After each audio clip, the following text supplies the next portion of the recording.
సిద్ధమాల సర్వసిద్ధులు కలిగినది సిద్ధమాల. అంటే ఏకముఖి నుంచి 14 ముఖాలు అంటే చతుర్దశముఖి వరకు ఉండేటువంటి కలయికనే సిద్ధమాల. ఇందులో సర్వసిద్ధమాల అని ఎందుకంటారు అంటే అన్ని శక్తులు ఏకముఖి నుంచి 14 ముఖాల వరకు కలిసి ఉండే శక్తులన్నీ దీంట్లో ఉంటాయి. ఇది ఎందుకు గొప్పది అంటే రుద్రాక్షకి వైబ్రేషన్ ఉంటుంది.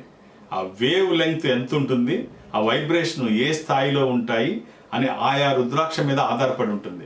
ఒక రుద్రాక్షకి ఉన్న ఆ వైబ్రేషను ఇంకొక రుద్రాక్షతో కలిసినప్పుడు ఈ రుద్రాక్షకు ఉండేటువంటి పవరు ఆ రుద్రాక్షలోంచి వెలువడే పవరు ఈ రెండు విడివిడిగా చూస్తే డిఫరెంట్గా ఉంటాయి.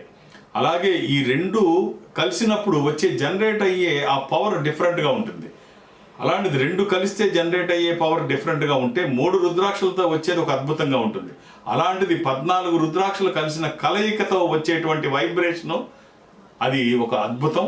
అలాంటి దారుణ పూర్వజన్మ సుకృతం. అంత చక్కగా సర్వసిద్ధులు కలిగినటువంటి హారమే సిద్ధమాల. అన్ని శక్తులు దాంట్లో ఉంటాయి.